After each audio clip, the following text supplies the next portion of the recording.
자, 오늘 하나님께서 우리에게 큰 은혜 내려주실 줄 믿습니다.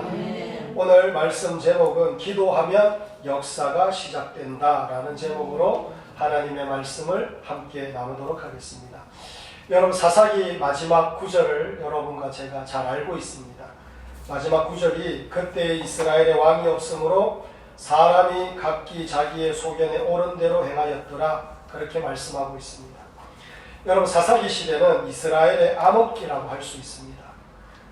그래서 주변 나라들에게 약탈당하고 나라도 빼앗기고 그리고 때로는 조공도 바치고 하나님의 백성, 하나님의 나라인데 다른 이웃 주변에 있는 나라들에게 이렇게 저렇게 어려움을 당하고 있는 모습이 이 사사기의 모습입니다.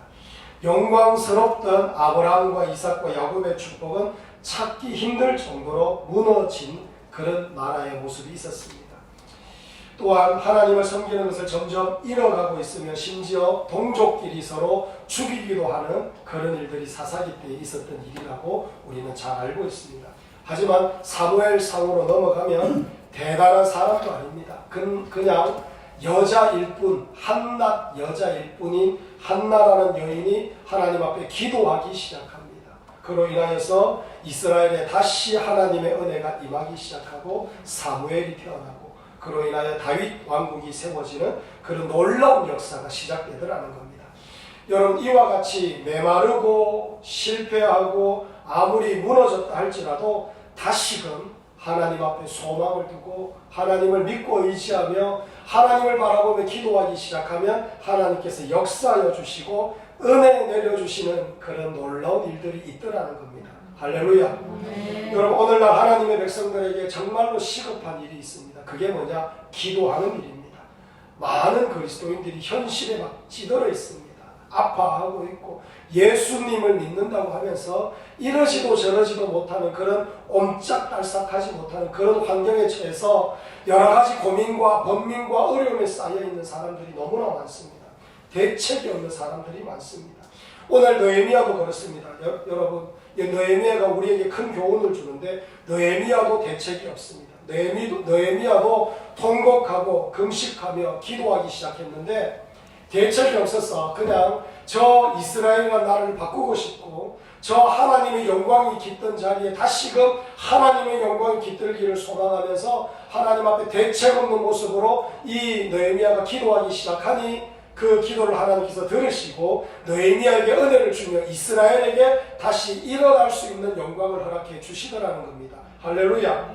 그래서 우리는 오늘 느헤미야를 살펴보면서 다시금 우리의 심령 가운데 은혜를 하나님께서 부어주실 것이며 그 은혜를 붙잡고 하나님 앞에 믿음으로 기도하며 이 느헤미야의 모습처럼 우리도 하나님 앞에 귀하게 쓰임받으며 하나님의 영광을 드러내는 그런 하나님의 백성들이 되기를 간절히 축원합니다. 그래서 오늘 말씀 제목입니다. 기도하면 역사가 시작된다. 첫 번째로 무엇보다도 우리가 먼저 기도해야 될 줄 믿습니다. 여러분, 6절과 7절 말씀을 우리 함께 읽어보도록 합니다. 자, 사랑하는 성도 여러분, 6절과 7절 말씀 읽겠습니다. 시작. 이제 종이 주의 종들이 이스라엘 자손을 위하여 주야로 기도하오며 우리 이스라엘 자손이 주께 범죄한 죄들을 자복하오니 주는 귀를 기울이시며 눈을 여시사 종의 기도를 들으시옵소서. 나와 내 아버지의 집이 범죄하여 주를 향하여 크게 악을 행하여 주께서 주의 종 모세에게 명령하신 계명과 율례와 규례를 지키지 아니하였나이다. 아멘. 여러분, 6절을 보면 느헤미야가 기도하는 내용 중에 특별한 내용이 있습니다. 그 내용이 뭐냐? 느헤미야가 자신의 기도를 기도하고 있습니다.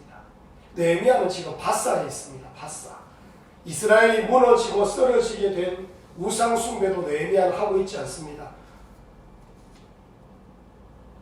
느헤미야는 멀리 떨어져서 이 이스라엘과 상관없이 살고 있는 그런 모습입니다. 우상 숭배도 하지 않았습니다. 하지만 느헤미야는 이스라엘 백성들이 이방 족속들에게 크게 어려움을 당하는 이유를 자기의 죄로 생각하며 하나님 앞에 기도하고 있는 모습입니다. 자기의 죄로 생각하며 하나님 앞에 기도하고 있어요.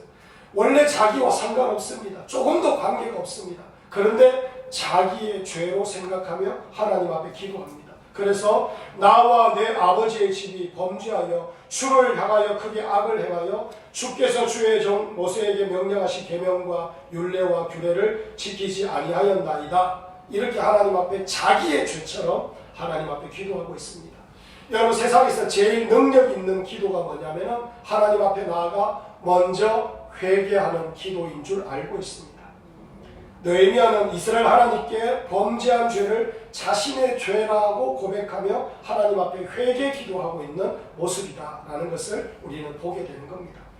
여러분, 우리가 기도할 때 기억해야 될 관점이 하나 있습니다. 그게 뭐냐? 하나님께서 원하시는 게 무엇일까? 그런 관점으로 우리는 하나님 앞에 기도해야 됩니다. 대부분 이런 상황이 도래되면 우리가 뭘 어떻게 기도하겠습니까? 하나님, 저 예루살렘 성벽이 무너졌다라고 하나님 들었습니다. 저 성벽을 재건시켜 주옵소서. 저 예루살렘을 회복시켜 주옵소서. 하나님, 저 이스라엘 백성들에게 은혜를 내려 주옵소서. 보통 같으면 그렇게 출발할 것입니다. 그러나 느헤미야는 그렇게 출발하고 있지 않는다는 겁니다. 하나님 앞에 먼저 하나님, 저 이스라엘 백성들이 범죄한 것, 곧 나의 죄요. 하나님, 저 영혼을 하나님 아버지 불쌍히 여겨주시고 우리의 회개를 하나님 아버지 받아주시고 우리를 용서하여 주옵소서. 이게 바로 느헤미야의 기도의 출발점이다라는 것을 우리에게 가르쳐 주시는 겁니다. 사랑하는 성도 여러분, 여러분과 제가 제일 먼저 해야 될 일이 바로 이 모습이다라는 것을 하나님께서 가르쳐 줍니다. 우리는 우리의 삶을 바꾸고 싶으면 나의 죄를 두고 먼저 기도해야 됩니다. 바뀌어지기를 원하는데 그냥 바뀌어지기만을 소망하며 그것만 기도해서 된다는 것이 아니라는 겁니다. 먼저 바꾸고 싶으면 내가 지금까지 내 가정을 제대로 다스리지 못한 것, 지금까지 내 교회를 제대로 섬기지 못한 것, 내가 지금까지 하나님 앞에 온전한 믿음으로 살지 못한 것, 이 죄부터 하나님 앞에 고백하며 하나님의 은혜를 구하며 나아가야 된다는 것을 하나님께서 우리에게 가르쳐주고 계시는 거예요. 여러분, 우리 교회는 그렇습니다. 우리 교회가 그렇습니다. 우리 교회가 이 지역을 변화시키고 대구를 변화시키기 위하여 여기에 세워졌습니다. 우리는 이 지역이, 이 뒤에 공간이, 이 마을이 얼마나 타락한지 우리는 너무나 잘 알고 있습니다. 하나님을 믿기보다도 우상을 섬기고 있고 하나님을 믿지 않는 악한 죄에 빠져 있는 걸 우리는 모두 다 알고 있습니다.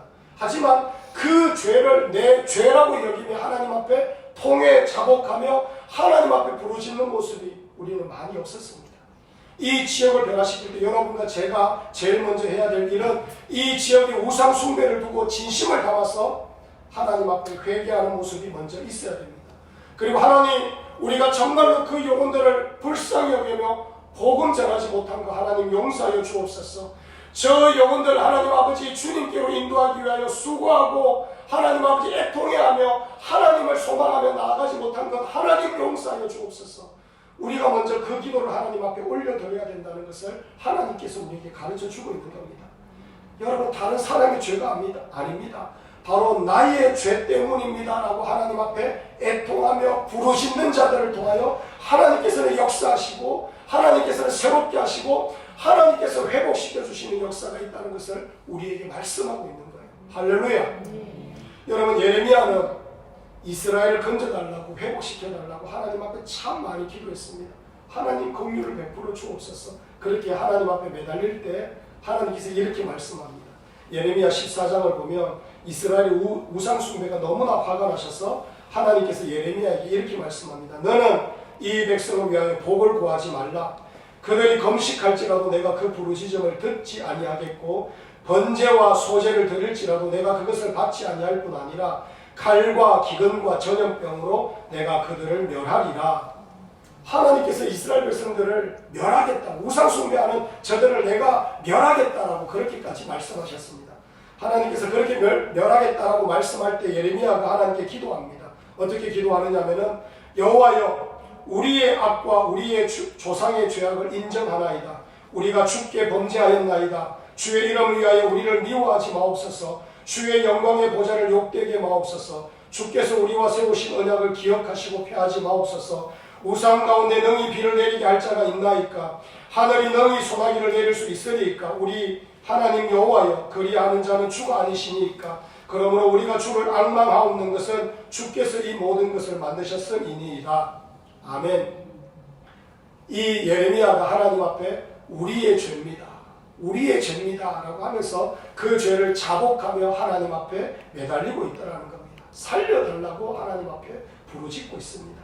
여러분, 우리의 악과 우리 조상의 죄악이라고 하나님 앞에 부르짖을 때에 이 예레미야를 통하여 이 이스라엘 백성들에게 메시지가 전달되고 그 메시지를 통하여 하나님의 백성들이 은혜를 받는 역사가 있더라는 겁니다. 사랑하는 성도 여러분, 우리가 예수 믿는데 예수 믿는 사람들은 특징이 있습니다. 그게 뭐냐면 여러분들은 이 나라의 대표자들입니다. 이상한 얘기 같죠? 여러분들이 이 나라의 대표자입니다. 하나님은 그렇게 보십니다. 여러분과 저는 이 지역의 대표이며 여러분과 저는 이 대구 땅의 대표입니다. 하나님께서는 우리를 그렇게 보십니다. 여러분, 대구시장 홍준표 그 시장을 보고 대표라고 생각하지 않아요. 예수 믿는 하나님의 백성을 대표라고 생각한다는 겁니다. 그렇기 때문에 우리는 대표로서 이 지역을 두고 회개하고 이 지역을 두고 기도하며 섬겨야 되는 겁니다. 우리 교회가 매일 기도하는 100대 기도 제목 73번이 일자리가 없어서 다른 도시로 빠져나가는 대구의 젊은이들에게 일자리를 허락하여 주시고 정치와 경제와 문화와 교육의 중심지가 되어 많은 인재들이 모이게 하옵소서. 우리가 그렇게 기도했습니다. 그런데 한 5년 정도, 6년 정도 기도하니까 대구 국제신공항이 생긴다라고 그렇게 발표가 났습니다. 여러분, 그냥 우리가 그렇게 대구가 이제 진행되는구나 이렇게 생각할 수도 있겠지만 저는 하나님께서 은혜를 내려주셨는 것이고 우리의 기도에 응답하여 주셨는 거라고 믿어집니다. 여러분, 저 신공항이 생기면 수출을 자유롭게 할 수가 있습니다. 그러면 많은 대기업이 유치될 것이고 대기업이 유치되면 많은 인재들이 모이게 될 수밖에 없습니다. 그래서 우리가 믿음으로 기도한 것처럼 하나님 아버지 정치와 경제와 문화와 교육의 중심지가 되어 많은 인재들이 모이게 하옵소서. 이 기도가 그대로 이루어지는 역사와 은혜가 있게 되는 것입니다. 여러분, 우리가 왜 이렇게 대구를 위하여 기도합니까? 우리가 대구의 대표이기 때문입니다. 우리 하나님께서 지금 우리에게 바로 그것을 원하신다는 겁니다. 여러분은 여러분의 가정의 대표자입니다. 여러분의 직장의 대표자입니다. 대표자가 뭘 하는 거냐? 오늘 대표자가 느헤미야가 하나님 앞에 믿음으로 기도하는 것처럼 여러분 먼저 회개 기도하는 겁니다. 하나님 다른 사람을 보고 은혜 내려주시지 않아요. 하나님은 다른 사람들을 보며 일을 하시지 않습니다. 대표자인 우리가 우리 가정을 두고 회개하며 기도할 때에, 대표자인 우리가 우리 교회를 두고 회개하며 기도할 때에, 대표자인 우리가 우리 직장을 두고 회개하며 기도할 때에, 대표자인 우리가 이 나라 이 민족을 위하여 이 대구 땅을 위하여 회개하며 기도하며 나아갈 때에 하나님께서 그 대표자의 기도를 들으시고 은혜를 내려주시고 바꾸어 주시는 역사가 있다는 것을 하나님께서 우리에게 말씀하고 있는 겁니다. 사랑하는 성도 여러분, 여러분들은 대표자입니다. 그래서 많은 사람들이 저지르는 죄악을 나의 죄로 여기며 하나님 앞에 통회하며 하나님 앞에 기도하며 하나님 앞에 은혜를 구하는 그런 자들이 되어야 됩니다. 그리하면 하나님께서 여러분 쓰십니다. 여러분을 통하여 달라진 은혜가 있게 될 겁니다. 이 은혜가 여러분과 저의 은혜가 되기를 간절히 축원합니다. 두 번째로 느헤미야는 말씀을 의지하며 기도합니다. 여러분 8절과 9절 말씀을 우리 함께 읽어보도록 합니다. 8절과 9절 말씀 읽겠습니다. 시작. 옛적에 주께서 주의 종 모세에게 명령하여 이르시되 만일 너희가 범죄하며 내가 너희를 여러 나라 가운데에 흩을 것이요 만일 내게로 돌아와 내 계명을 지켜 행하면 너희 쫓긴 자가 하늘 끝에 있을지라도 내가 거기서부터 그들을 모아 내 이름을 두려고 택한 곳에 돌아오게 하리라 하신 말씀을 이제 청하건대 기억하옵소서. 아멘. 사랑하는 성도 여러분, 대표자로서 우리가 하나님 앞에 기도해야 되고, 두 번째 8절과 9절을 보면 느헤미야가 말씀을 붙잡고 기도하고 있습니다. 여러분 9절 끝을 보면 이렇게 말씀하죠. 내 이름을 두려고 택한 곳에 돌아오게 하리라 하신 말씀을 이제 청하건대 기억하옵소서. 하나님 앞에 그렇게 믿음으로 기도하고 있습니다. 여러분 느헤미야는 하나님께 모세에게 하신 말씀을 힘껏 붙잡으며 하나님 그렇게 하나님 앞에 나아가 기도하면 하나님께서 택한 곳으로 돌아오게 해주신다고 하셨지 않습니까? 그 말씀 기억하옵소서. 우리가 그렇게 말씀을 의지하며 하나님 앞에 기도하오니 하나님 이 이스라엘을 붙잡아 주시고 새롭게 불쌍히 여겨 주옵소서. 하나님께 그렇게 말씀을 붙잡고 기도하고 있는 겁니다.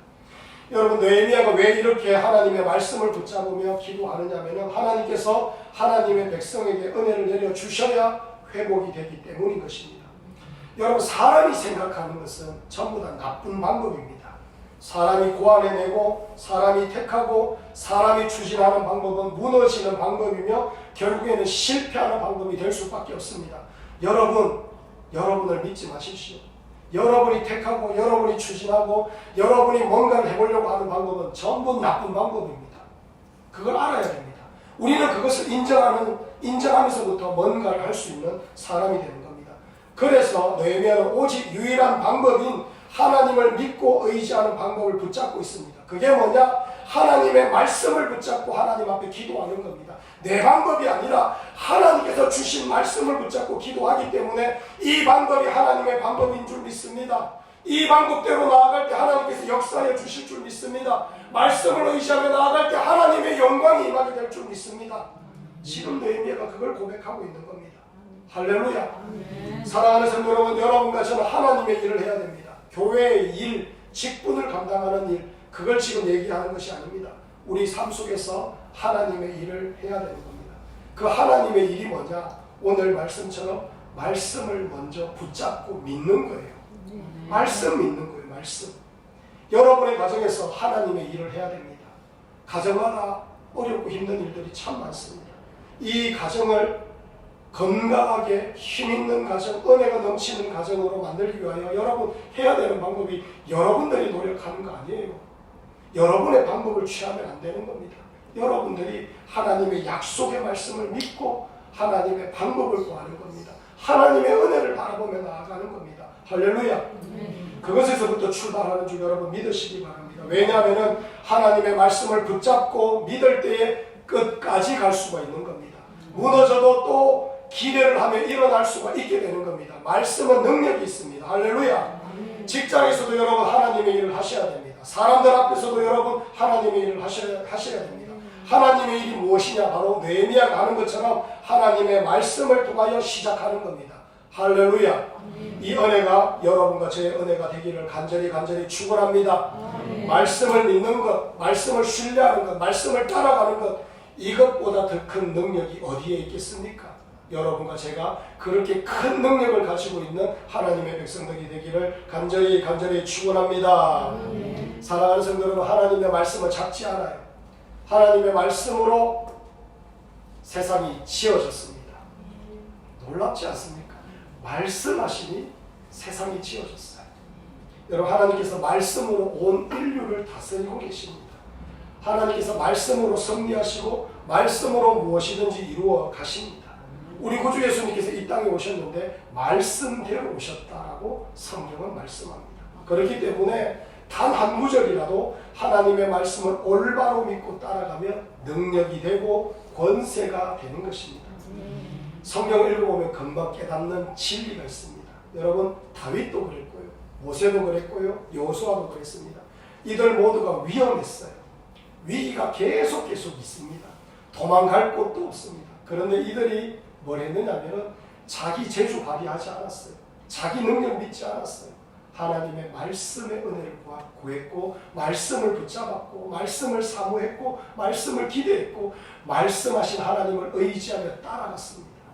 결국에는 승리하더라는 겁니다. 말씀이라는 겁니다. 사랑하는 성도 여러분, 여러분과 저에게는 능력이 있지 않습니다. 하지만 여러분과 제가 하나님의 말씀을 붙들 때에 능력이 생기는 줄 믿습니다. 하나님 말씀을 믿으십시오. 말씀을 붙잡으십시오. 말씀을 의지하며 기도하시기 바랍니다. 그게 곧 하나님의 일입니다. 이 은혜가 여러분과 제 은혜가 되기를 간절히 축원합니다. 이스라엘 백성들이 아이들을 위하여서 성경의 말씀에 꿀을 발라놓는다고 하지 않습니까? 그래서 어린 아이들이 성경을 이렇게 펼치면서 잘 안 넘어가니까 침을 발라서 막 넘깁니다. 침을 발라서 막 넘기다 보면 침을 바를 때마다 꿀이 발립니다. 그러면 막 이렇게 하다 보면 얼마나 단지. 그래서 성경 말씀이, 하나님의 말씀이 꿀보다도 더 달다라는 것을 어릴 때부터 머리에 각인을 시킵니다. 가슴에 내려앉도록 만듭니다. 그래서 이스라엘 백성들이 평생도록 하나님 말씀 그거 의지하면서 살아가는 그런 하나님의 백성으로 길러가는 그런 전통이 있습니다. 여러분 정말입니다. 하나님의 말씀은 생명이고 말씀은 능력입니다. 말씀을 믿고 의지하는 사람은 절대로 포기하지 않습니다. 그러니 여러분과 저는 불가능한 일이 있을 때마다, 도무지 내가 해결 방법이 없을 때마다, 그리고 앞날이 깜깜할 때마다, 아무것도 실마리가 보이지 않을 때마다 뭘 해야 되느냐? 하나님 저에게 말씀해 주십시오. 말씀의 은혜를 구하는 자들이 되어야 될 줄 믿습니다. 하나님께서 여러분의 인생을 말씀으로 인도하여 주시는 역사가 있기를 간절히 축원합니다. 셋째로 하나님만 바라보며 기도해야 됩니다. 여러분 10절에서 11절까지 우리 다 함께 한번 읽어보겠습니다. 10절에서 11절까지 읽습니다. 시작. 이들은 주께서 일찍이 큰 권능과 강한 손으로 구속하신 주의 종들이요 주의 백성이니이다. 주여 구하오니 귀를 기울이사 종의 기도와 주의 이름을 경외하기를 기뻐하는 종들의 기도를 들으시고 오늘 종이 형통하여 이 사람들 앞에서 은혜를 입게 하옵소서 하였나니 그때 내가 왕의 술 관원이 되었느니라. 아멘. 여러분 느헤미야는 하나님께 계속해서 간절하게 기도하는데 특히 11절을 보면 주여 구하오니 귀를 기울이사 종의 기도와 주의 이름을 경외하기를 기뻐하는 종들의 기도를 들으시고 오늘 종이 형통하여 이 사람들 앞에서 은혜를 입게 하옵소서. 이렇게 오직 하나님만 바라보며 기도하고 있습니다. 하나님만 바라보고 기도하고 있습니다. 특히 이 사람들 앞에서 은혜를 입게 하여 주옵소서라고 기도하는데 이 사람들이 누구냐면은 바사 왕국과 그 왕 아닥사스다 왕을 의미하는 겁니다. 느헤미야는 아닥사스다 왕의 술 관원으로 있었습니다. 사랑하는 성도 여러분 한번 생각해 보십시오. 이 시대에 그 거대한 왕국을 다스리는 왕이 밑에 있는 부하가 한 명이 제가 왕이시여 제가 제 고향으로 돌아가서 일 좀 보고 오겠습니다 라고 하면 왕이 기분이 언짢을 수도 있어요. 기분이 나쁠 수도 있어요. 그래서 말을 함부로 잘못했다가는 혹시 반역죄로 걸려서 죽을 수도 있는 그런 모습입니다. 그런데 이 느헤미야는 하나님 앞에 간절한 마음으로 대책도 없고 방법도 없기 때문에 하나님만을 소망하며 믿음으로 기도하고 있는 것입니다. 여러분 지금 느헤미야는 인간적인 눈으로 보면 답이 없습니다. 방법이 없습니다. 그런데 방법이 없고 답이 없을 때 느헤미야가 뭘 하느냐면 하나님만 바라보면서 믿음으로 기도하는 겁니다.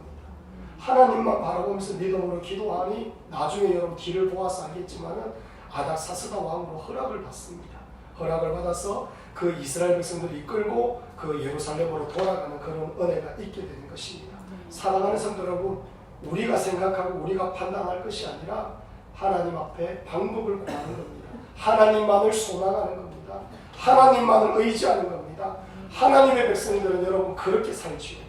하나님만 바라보며 살지요. 다른 것 소망할 게 아니라 하나님만 소망하며 나아갑니다. 하나님께 방법이 있는 줄 압니다. 라고 하며 하나님 앞에 나아가 은혜를 구하며 한 걸음 한 걸음 디디면서 나아가는 게 바로 하나님의 백성들의 모습인 줄 압니다. 할렐루야. 사랑하는 성도들, 이사야 선지자가 기도합니다. 이제 야곱의 집에 대하여 얼굴을 가리시는 여호와를 나는 기다리며 그를 바라보리라. 여러분 이사야가 왜 하나님을 기다리며 하나님만을 바라보며 기도하느냐면은 이스라엘을 회복시켜 주실 분은 하나님뿐이기 때문이라는 겁니다. 그렇기에 여러분과 저는 모든 일에 당연하게 하나님만을 바라보며 기도하는 그런 하나님의 백성들이 되어야 될 줄 믿습니다. 사랑하는 성도 여러분, 여러분과 저는 절대로 내 재주 믿으면 안 됩니다. 하나님만을 바라보며 기도하는 하나님의 백성들이 되기를 간절히 축원합니다.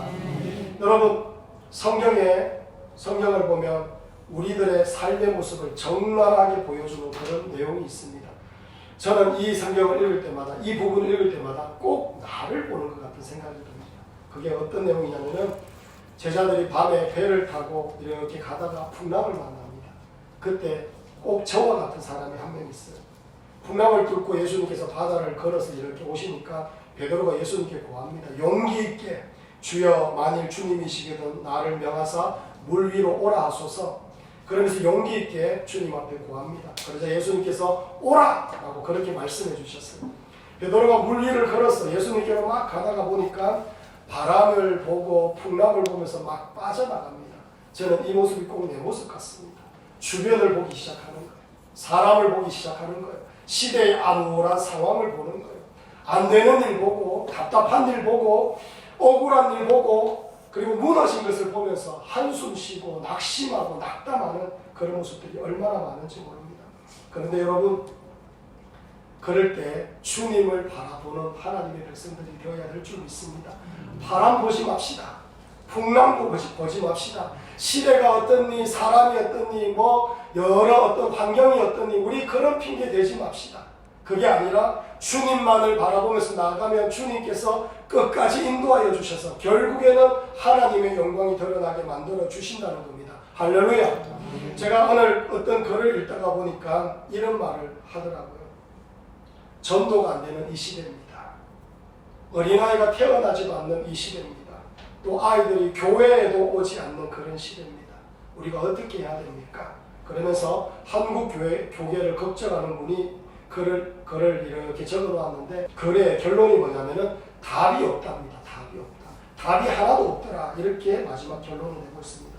하지만 여러분, 저는 이렇게 알고 있습니다. 우리에게 원래 답이 없습니다. 우리의 가정과 우리의 교회와 우리의 처한 현실이 실패할 수밖에 없는 그런 모습입니다. 원래 안 되는 일이며 원래 무모한 일이며 원래 있을 수가 없는 일인데 원래 될 수가 없는 그런 일들이 우리 눈앞에 펼쳐져 있습니다. 그렇지만 반드시 되는 방법을 하나님께서 오늘 우리에게 가르쳐 주고 계십니다. 그게 뭐냐? 하나님만을 바라보면서 기도하는 겁니다. 안 되는 일이라도 하나님을 바라보면 하나님께서 은혜를 내려주셔서 되게 만들어 주시는 겁니다. 여러분의 가정, 여러분이 섬기는 그런 여러 가지 일들, 그리고 여러분의 직장, 안 되는 일들이 얼마나 많습니까? 그 안 되는 일들을 두고 하나님만을 바라보며 믿음으로 기도할 때 하나님의 형통이 흘러 들어갈 것이고 하나님의 은혜가 임하게 될 것이고 다시 되어지는 역사가 있게 될 겁니다.